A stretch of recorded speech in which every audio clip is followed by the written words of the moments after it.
Et nous allons veiller à pouvoir y transférer tous les grands détourneurs des deniers publics de l'État. Nous allons y déférer et transférer tous les grands criminels. Les Koulouna, ils sachent que désormais, leur place est ici. Et il y a des caves en bas ici. Donc il y a des grands criminels que nous allons tout simplement jeter dans ces caves.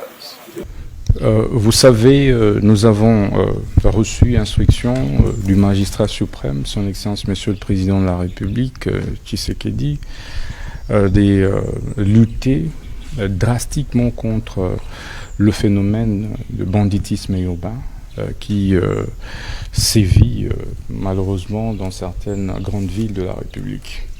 Et l'on ne saurait lutter contre les bandits urbains sans des prisons de haute sécurité.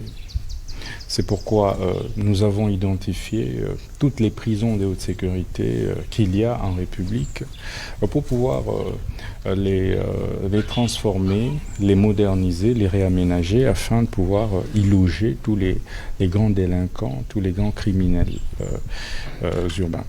Et pour cette étape de Boma, nous sommes venus palper du doigt la réalité de cette prison qui est une grande prison de haute sécurité construite à l'époque coloniale, qu'on appelle prison de Tshinkakassa. Comme vous l'avez remarqué, dans cette prison, il y a un bunker. Il y a un bunker. Il y a un bunker. Quand vous y êtes, c'est difficile pour vous de vous évader et c'est difficile pour vous de trouver votre famille sans l'autorisation d'État. Et donc, nous avons décidé de la réhabiliter en toute urgence pour pouvoir y transférer un certain nombre de prisonniers de grand chemin. Et les travaux vont certainement démarrer dans les semaines qui suivent.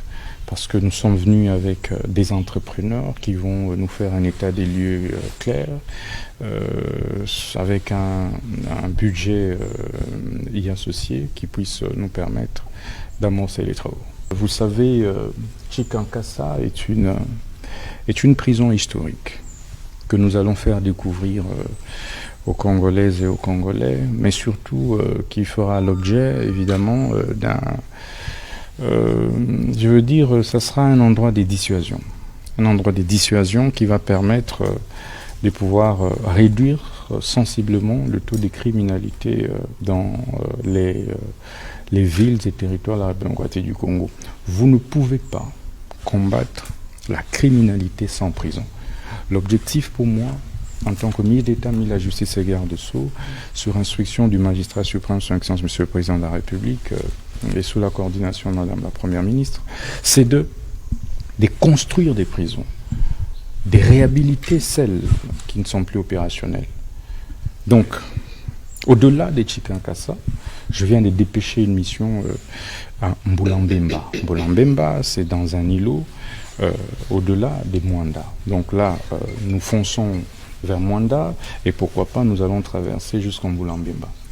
Et à l'issue de toute cette visite d'inspection, nous allons devoir lancer les grands travaux de réhabilitation, de réaménagement de ces prisons.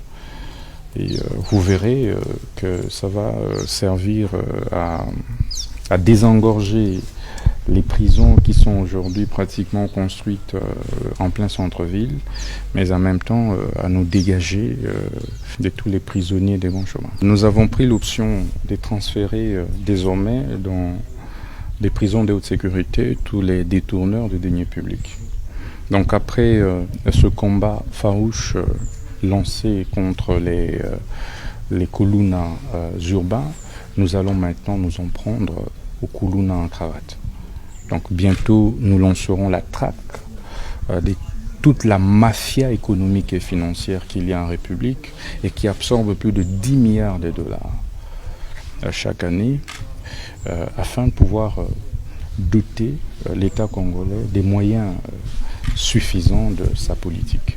Et pour ça, nous ne le serons plus un détourneur de deniers publics purger sa peine à Makala ou à Ndolo. Désormais, ça va être à Tshinkakassa. Ça sera ici à Boma et dans d'autres prisons de haute sécurité pour nous assurer qu'il n'ait pas la possibilité, en tout cas pas la moindre, de pouvoir s'évader ou bénéficier d'une quelconque libération que ce soit.